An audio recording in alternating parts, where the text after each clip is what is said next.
Queridos, podeis vos assentar.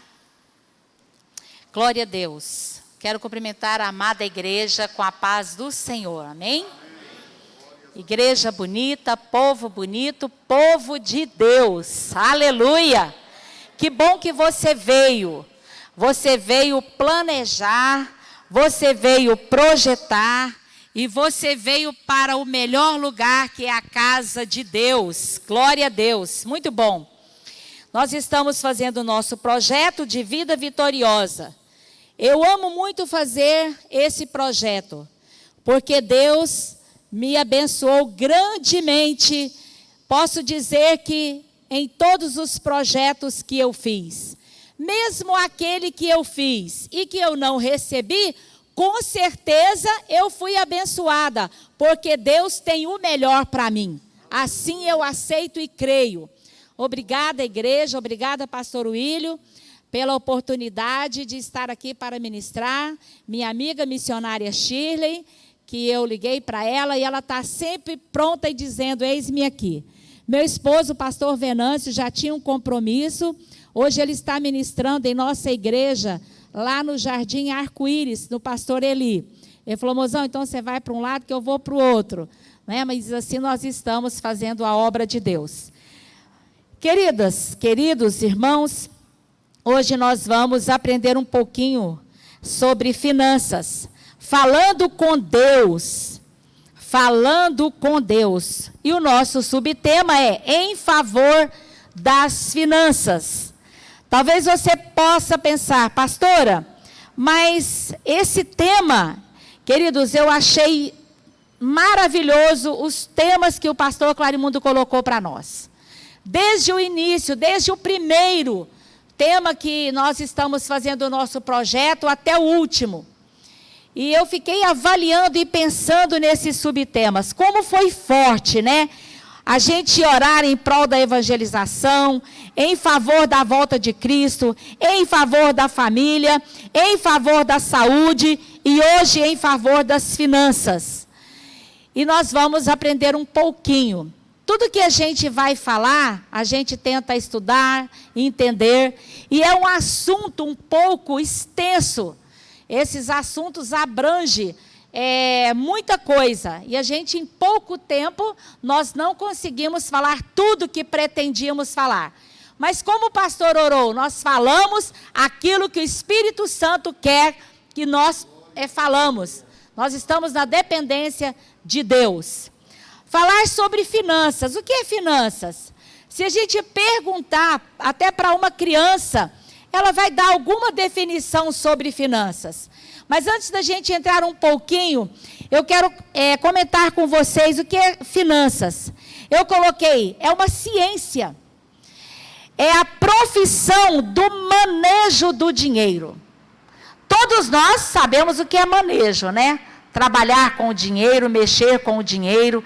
Então é uma ciência. Mexer com o dinheiro é uma ciência que o mundo todo trabalha manejando essa vida financeira. Ela vem do quê? Do francês, que chama finance. E um relacionamento, ele está relacionado com a ciência. De tão profundo que é. Então é rendimento financeiro, a gente fala erário, é reunião de receitas, de ganhos.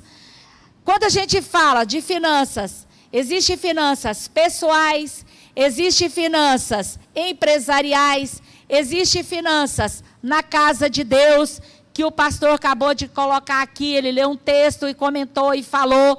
Então, finanças, ele é muito abrangente. Mas eu quero focar com vocês o texto de Mateus 25, 14 e 30, que fala, e nós conhecemos muito bem, eu escolhi esse texto por vocês já conhecerem, e a gente não ter tempo também de adentrar bastante no tema, então eu vou ler parte comentando com vocês, que é a parábola dos 10 talentos. Se você puder abrir a sua Bíblia, em Mateus 25, a partir do verso 14. Queridos, falar com Deus, análise das finanças, essa é a nossa parte. Então, na introdução eu coloquei, falar com Deus é de extrema importância. Como nós falamos com Deus? Nós falamos com Deus através da oração. Então, esse é um ponto fortíssimo com que nós falamos com o nosso Deus.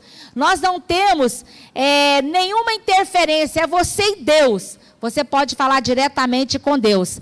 Mas de igual importância que eu coloquei, é a gente analisar como estão as nossas finanças. Porque é bem verdade que há coisas que Deus não fará por nós. Ou seja, nós precisamos fazer a nossa parte com responsabilidade. Em resumo, aquilo que é papel seu fazer, o que é papel meu de fazer, Deus não vai descer lá do céu para fazer. O que eu tenho que fazer?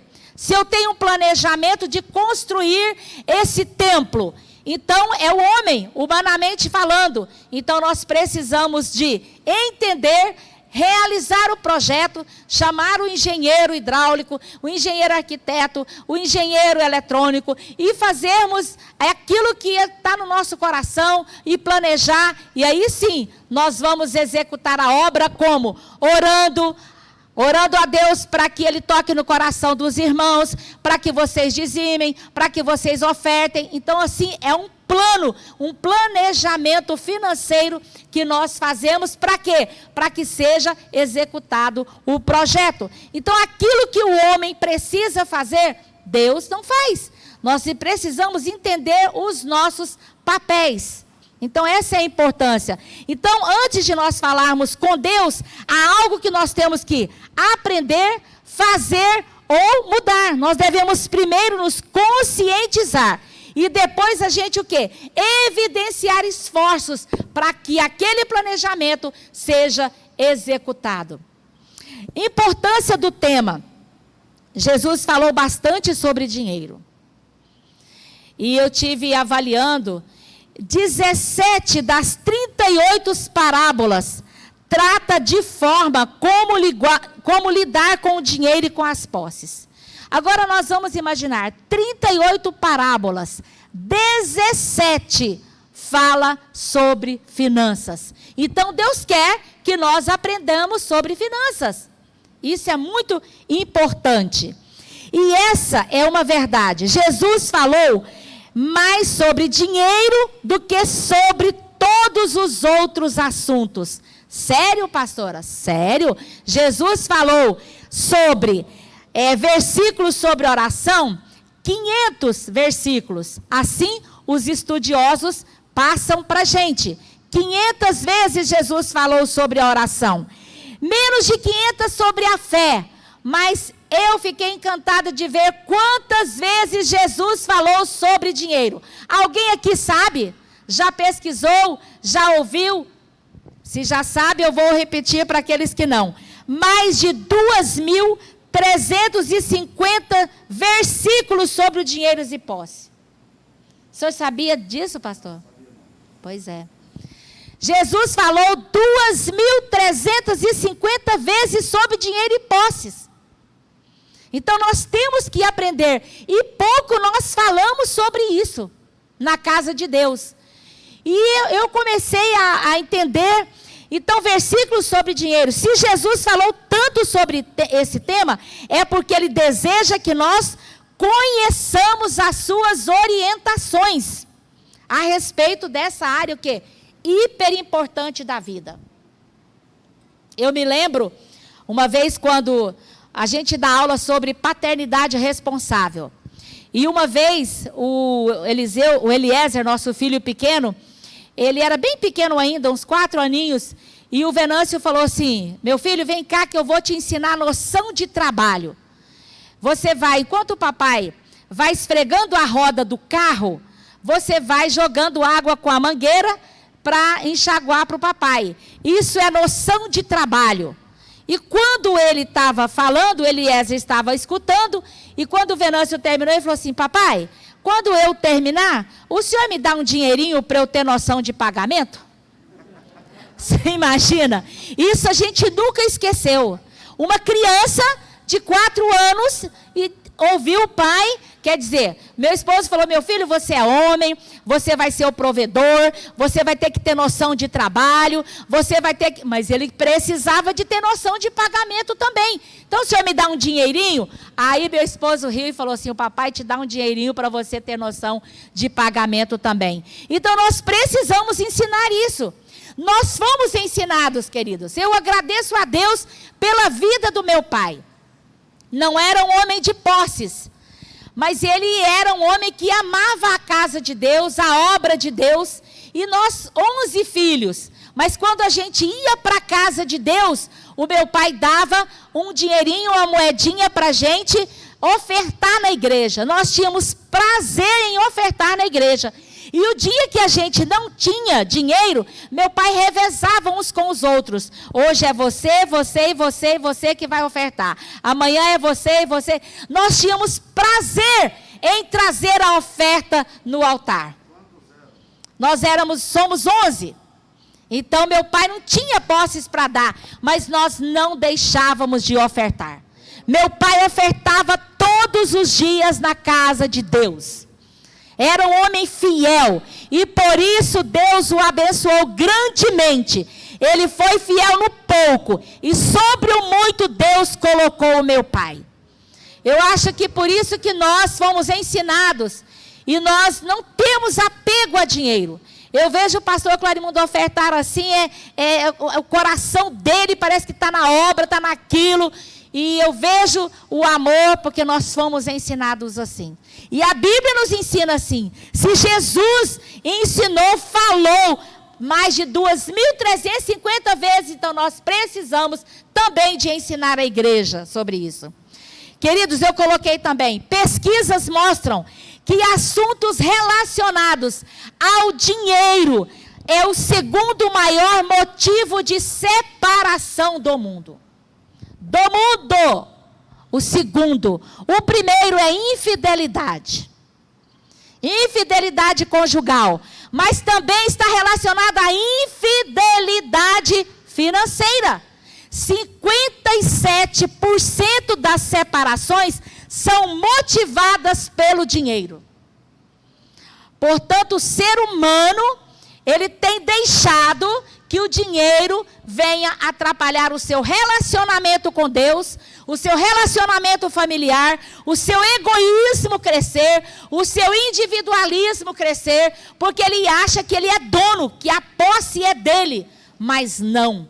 Queridos, 90% daquilo que Deus confiou a você para administrar é seu para administrar, mas 10% Jesus falou assim, não, esse eu não deixo você administrar, esse você traz à casa do tesouro. Então se você está apropriando dos 10%, você está com uma infidelidade, porque você não é administrador de 100%, sabia disso?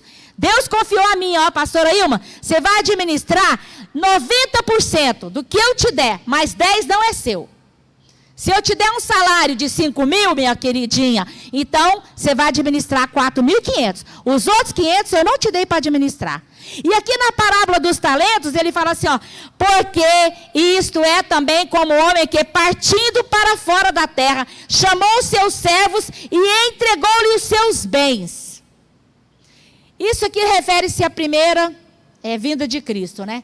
Mas será que você, daria para alguém administrar a sua parte, a sua herança, os seus bens? Fala assim, pera lá, eu vou fazer uma viagem, pastor, e eu vou entregar para você os meus bens para você administrar. Eu vou deixar 90% para você, e o restante eu vou levar comigo para eu administrar. Será que quando você voltar, eu teria administrado bem os 90%? 90%, pastor William, é dinheiro demais para eu administrar. É coisa demais para eu administrar. Será que eu daria a minha herança para o senhor administrar 90%? Mas a gente é tão egoísta que a gente quer tudo. A gente quer o que Deus não deixou para nós.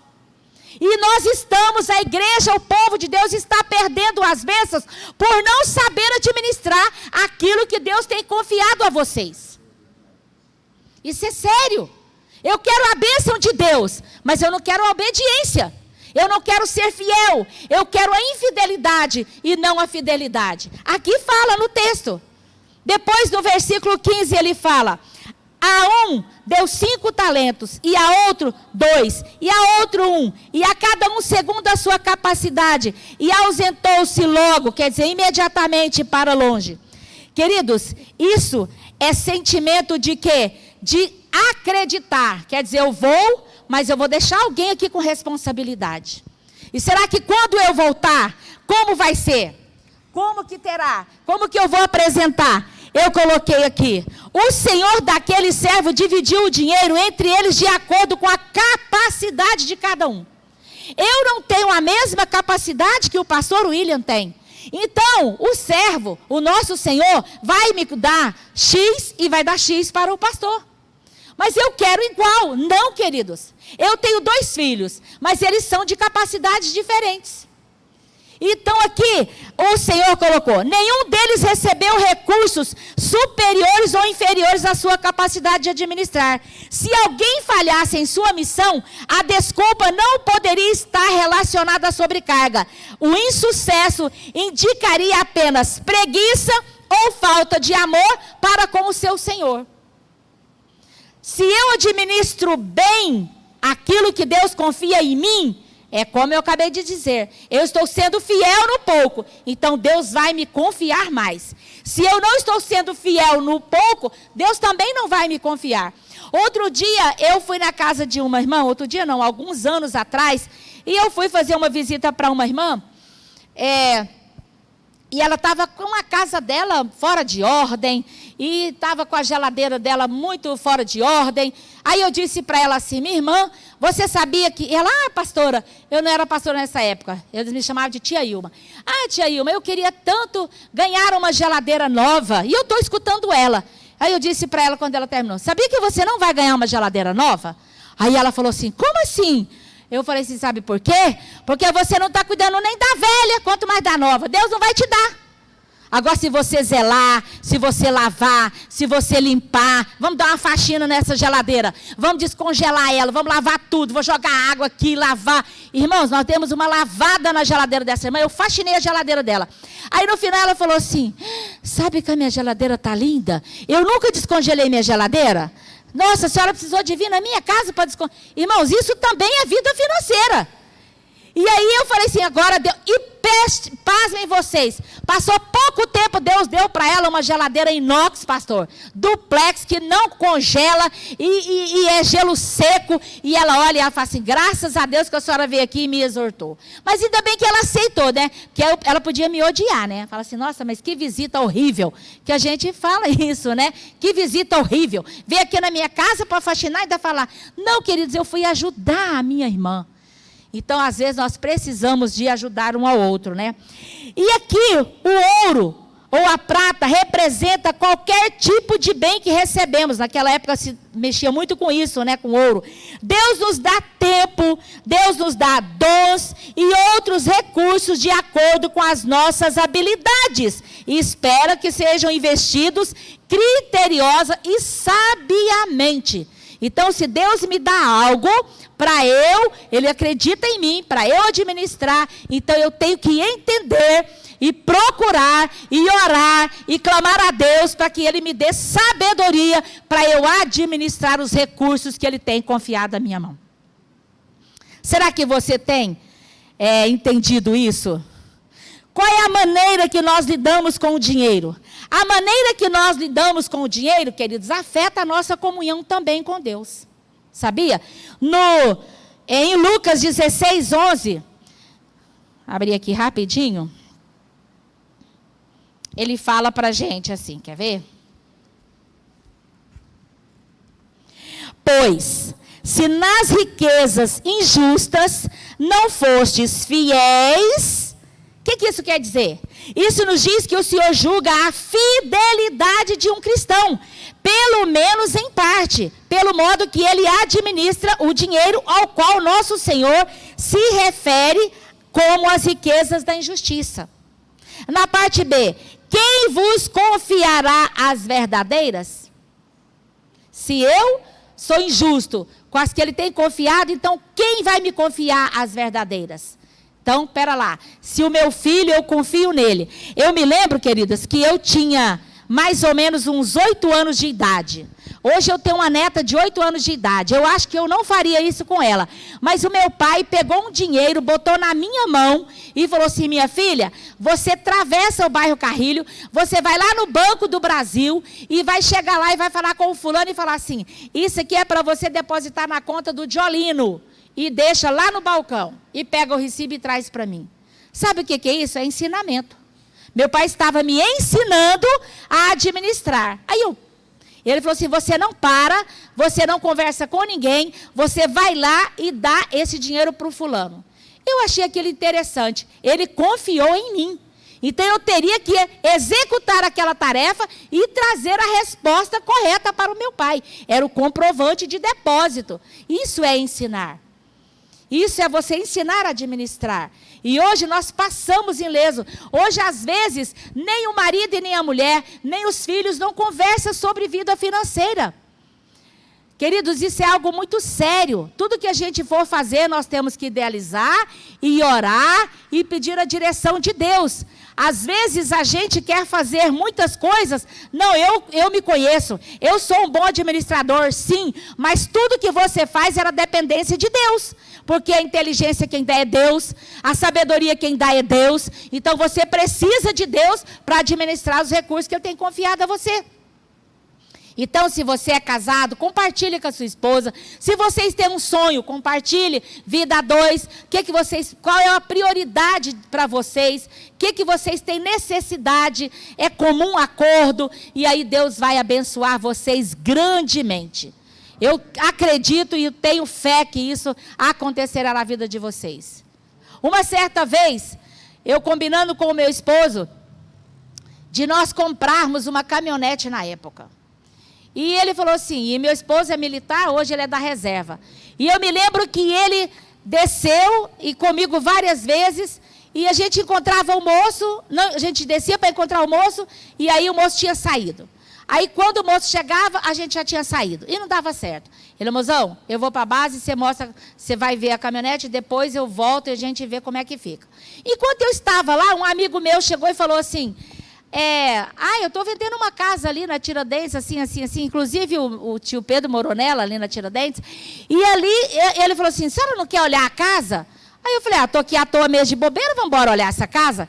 Eu falei assim, Jesus, mas eu estou comprando uma caminhonete, não uma casa? Que história é essa? Mas, irmãos, é tão interessante porque Deus encaminhou as coisas. Eu ia comprar uma caminhonete, compramos uma casa. Mas o que aconteceu? Aí eu fui, olhei, aí não deu, meu esposo não deu certo de estar ali. Quando foi no outro dia, eu falei com ele, nós fomos ver a casa. Resumindo, nós compramos a casa em vez de comprar a caminhonete. Mas, queridos, também existem as artimanhas do diabo para atrapalhar o seu negócio. Eu me lembro que depois que já estava quase tudo concretizado, o dono da casa se arrependeu de vender a casa, e ele colocou algumas normas a mais para que a gente impedisse a gente de comprar aquela casa, porque nós tínhamos que pagar aquele dia. Ele virou e falou assim, eu não pego nada se não for dinheiro vivo.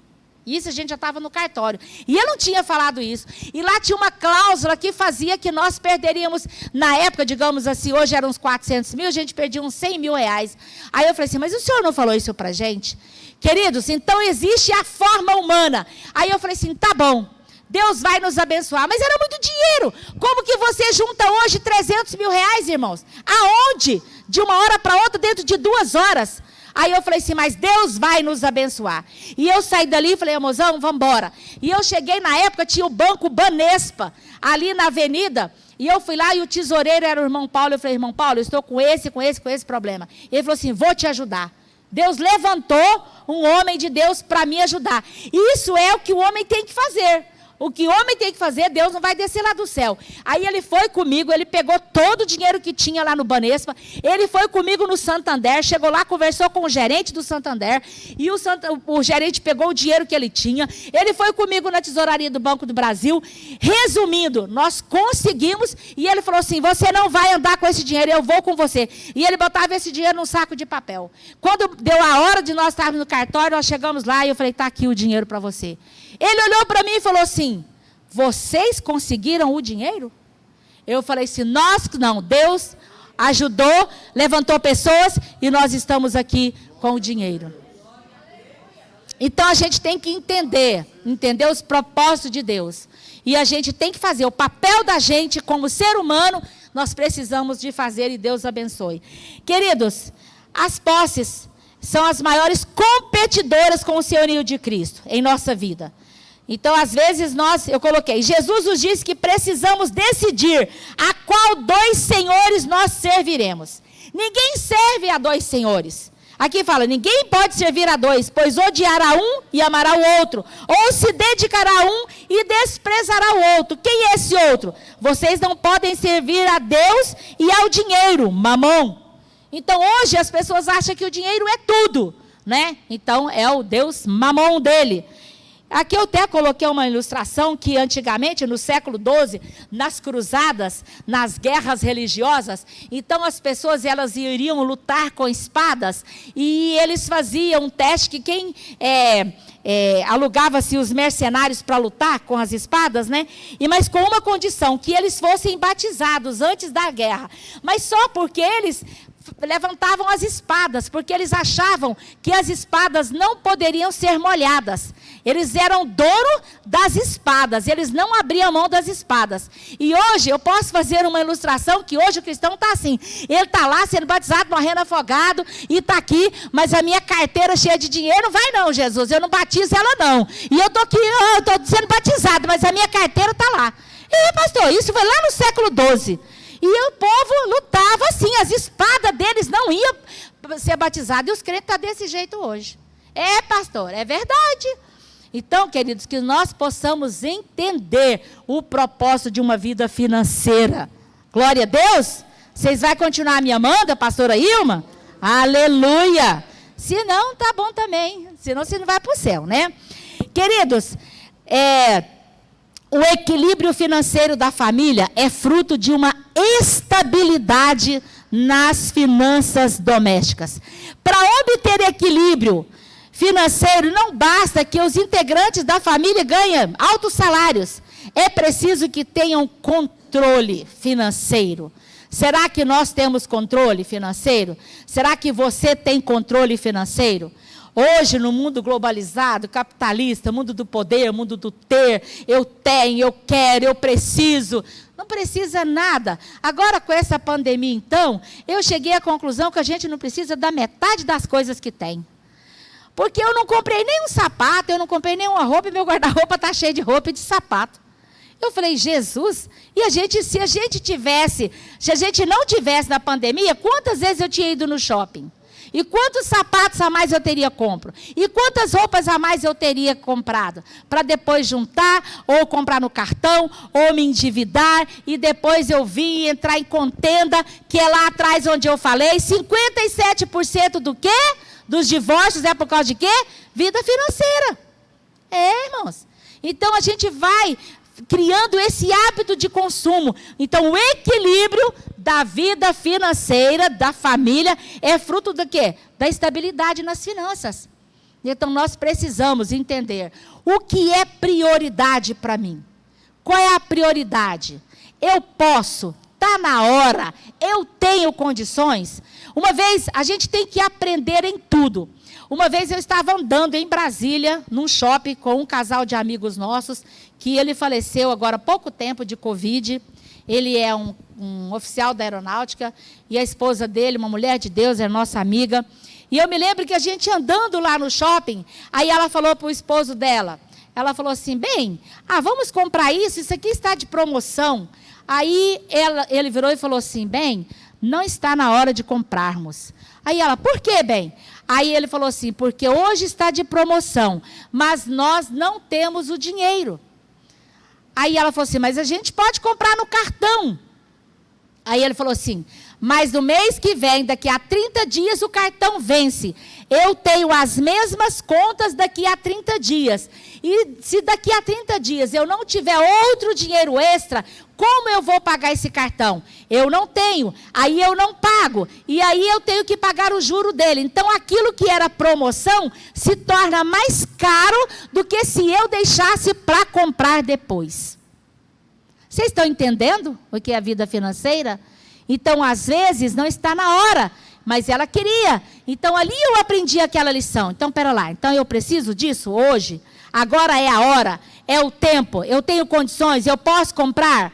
E se eu não posso comprar também? Amém. Glória a Deus. Deus vai me dar a oportunidade para eu adquirir depois. E aquilo eu nunca esqueci. Eu aprendi com aquele homem ensinando ela. Porque às vezes, principalmente nós mulheres, né? Gostamos tanto de promoção, liga uma para outra. Fulano está de promoção. Está de promoção ali, né? É maravilhoso. A Riachuelo está de promoção. A Marisa está de promoção. Fulano está de promoção. A gente vai lá e que promoção? Nada. Está te enfiando você na dívida. E depois você fica estressada, chateada, tem que ir para o médico, gastar com dinheiro, gastar porque você não dorme, porque vem o cobrador, aí vem a contenda, aí vem a discussão, aí briga, aí leva uns tapão, aí vem a Maria da Penha, e aí vem a discussão e vem a separação. A finança aqui, ó. Glória a Deus. Irmãos, isso é muito bom. Nós precisamos aprender, né? A parte de Deus. A Bíblia nos ensina que há duas partes na forma de lidar com o dinheiro. É até meu tempo? É até daqui 10 minutos? Vamos lá. Então, a parte de Deus. Temos que ter a consciência que Deus domina sobre tudo. O Salmo 24:1 diz: do Senhor é a terra e a sua plenitude, o mundo e aqueles que nele habitam. Temos que entender que Deus é Senhor, não apenas nosso, mas de tudo que temos. Somos apenas mordomos de tudo quanto Deus nos confiou a administrar. Lucas 14:33 diz: todo aquele que dentre vós não renuncia a tudo que tem, não pode ser meu discípulo. Isso aqui, eu coloquei um exemplo de Abraão, né? Entregando Isaac em holocausto. Então, ele mostra que Deus também domina nossas posses. Toda a nossa vida e o que temos pertence a Deus. Então, Abraão entendeu bem isso. E recebeu o quê? A provisão de Deus quanto ao cordeiro. Então, às vezes, você não quer abrir mão. Nós queremos as provisões de Deus, mas rejeitamos o seu controle e domínio sobre as nossas posses. Nós queremos que Deus provê, mas nós queremos o quê? Controlar a Deus. Nós queremos dominar a Deus. A nossa parte, Deus é Senhor e dono de tudo. Tem o controle de todos os eventos, nos abençoa como provedor. A nossa parte é entendermos que somos mordomos. A única responsabilidade que temos é de sermos servos fiéis. 1 Coríntios 4:2 fala que os homens não nos considerem ministros de Cristo e dispenseiros dos ministérios de Deus. Além disso, requer-se dos dispenseiros que sejam achados fiéis. Será que eu estou sendo fiel? Será? Queridos, eu acho muito importante a gente ensinar. A Bíblia fala que ensina a criança no caminho que deve andar.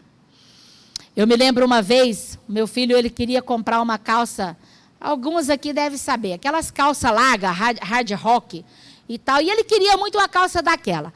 Eu falei assim, eu não vou comprar aquela porcaria para você não, que lá não é calça de crente não, e eu não vou comprar aquele tênis para você não. Que coisa mais horrível, meu filho. Mãe, o que que tem? Eu quero. Mãe, eu falei, se você trabalhar, você pode comprar, com meu dinheiro não. Aí ele falou assim, mãe, então faz sorvete que eu vou vender e vou comprar. Ok. Aí eu fui fazer sorvete, fiz sorvete caseiro. Nós morávamos numa vila militar, e ali tinha muitos moradores, e todo início de mês saiu o pagamento, e eu fiz o sorvete e ele começou a vender. E ele começou a vender. Quando ele vendeu vários, ele falou assim, ficou muito feliz, aí ele trouxe o dinheiro, aí ele falou assim, mãe, olha o tanto de dinheiro que eu ganhei. Eu falei, agora vem aqui, senta aqui. Esse aqui eu gastei com leite, esse aqui eu gastei com açúcar, esse aqui eu gastei com emulsificante, esse aqui eu gastei com sabor, esse aqui eu gastei com energia. E não vai sobrar nada. Eu falei, calma, vai. Aí agora, esse aqui eu gastei, não foi? Você tinha? Não. Então eu te emprestei, agora você me devolve que é meu. Aí ele, tá bom, sobrou quanto? Eu falei assim, sobrou esse. Só porque agora eu vou ensinar você a tirar o dízimo. Ele, como é que é? Você tira 10% daquilo que você ganhou, do lucro. Por quê? Ele não ia tirar do todo, porque o todo não era dele, então não foi lucro. O que eu investi nele, você vai tirar do lucro. Esse aqui você vai dar lá na igreja, na tesouraria. Ele, tá bom, mãe. E assim eu fui fazendo. Irmãos, ele foi ganhando tanto dinheiro que o outro falou assim, mãe, eu quero também. Eu falei, só porque aqui os clientes são dele, então você vai arrumar outros clientes. Aí ele começou a ligar para a família, começou a ir a família para ajudar, né? Acha bonitinho, era tudo pequeno, mas eu já estava ensinando. Hoje, queridos, ele saiu daqui de casa, ele foi para o Rio de Janeiro, ele foi fazer o curso de major no Rio de Janeiro. Pastor, ele nunca deixou um mês de dizimar. Ele nunca, para a honra e glória do nome do Senhor. Ele pode ganhar o que for. Ele pode fazer curso, ele pode fazer viagem, ele ganha diária, e ele ganha... E se ele tiver que dar 10 mil, ele dá. Com o maior prazer. Ele fala assim, que eu dê 50 mil, mãe, que eu dê 1 milhão. Ele fala assim, eu dou com prazer. É o primeiro. Se o pagamento dele caiu na conta dele, ele pode, aonde que tiver, ele manda, ele transfere e ele entrega o dízimo. E eu vejo tanto que Deus tem abençoado. O outro também não é diferente. Todos dois. Nossos 2 filhos são militares. O Eliseu já fez o curso de sub, está esperando promoção. E então, assim, eu vejo a fidelidade, o amor deles em entregar aquilo que não é deles. Isso, para mim, como mãe, eu acho que é muito gratificante. Porque quando, irmãos, eu me casei, a primeira coisa que eu vi com o meu esposo foi uma cadernetinha, desse tamanhozinho assim. Aí ele, mozão, o que é isso? Ele falou assim, isso é as minhas finanças. Então agora aqui você vai colocar as suas. Aí a primeira que ele tinha, dízimo. Eu nunca esqueço. Segundo, compra. Terceiro, energia. Quarto, água. Quinto, plano de saúde. Sexto, e ele foi colocando. Ele fez o quê? Um planejamento. Porque ele ganha X, então ele tem que ter um planejamento. Aí agora, mozão, você traz as suas finanças para a gente adequar aqui. Então, queridos, isso é um planejamento familiar. Então, tem gente que não planeja. Se você não planeja, e aqui também a gente é ensinado a quê? A economizar. A poupar, porque na hora da dificuldade, na hora da necessidade, eu abro mão, vou lá na poupança, tenho um dinheirinho, né? Para não ter que pagar o advogado para fazer, para ganhar lá. Olha o que é. Que ele vai ganhar dos infiéis para lá. Aqui só tem fiel, pastor. Tá bom? Essa igreja aqui só tem fiel, amém? Se você não é, você vai ser hoje, em nome de Jesus. Quer ser abençoado? Porque eu quero ser abençoada. Glória a Deus. Fidelidade das posses que Deus os confiou a administrar.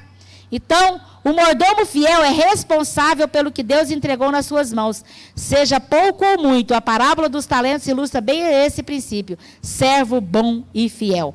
Talento é uma unidade monetária. Equivale a 6.000 dracmas. O que é uma dracma? Uma dracma é igual a um denário. O que é um denário? É 3,6 gramas de prata. Essa correntinha que vocês podem ver por aí, fininha, dá mais ou menos isso, 3,5 gramas, né, de prata. Talento também se refere a todos os dons naturais, espirituais e materiais que Deus nos dá. Isso é talento. Então, se você tem um dom natural, foi Deus que te deu. É um talento que Deus te deu. Se você tem um dom espiritual, eu sempre equiparo um dom espiritual também com o material. Porque se eu zelo bem do material, eu vou zelar bem também do espiritual. Eu vou ler a palavra, eu vou congregar, eu vou cantar, eu vou orar, eu vou falar com Deus, eu vou jejuar. Então eu vou desenvolver também os meus talentos espirituais. Eles têm que andar juntos, né? Quando o Senhor voltou, pediu que cada servo prestasse conta da fidelidade com o qual cuidaram das suas posses. Ele premiou o servo que recebeu 5 talentos, verso 21. De igual modo, ou da mesma forma que o servo recebera 2 talentos, o 23, prestaremos contas da nossa mordomia cristã ao Senhor Jesus. Se recebemos muito ou se recebemos pouco, a fidelidade é que conta. Se houver fidelidade no pouco, somos confiados mais bens para administrar. Quem que quer administrar muitos bens aqui? Eu quero. Então, eu quero ser fiel. Amém? Concorda comigo? Então, queridos, minha hora já esgotou. O pastor Yuri disse que ele não puxou minha orelha, mas tem um punhado de coisa aqui que eu resumi. Amém? Glória a Deus. Vamos ficar de pé?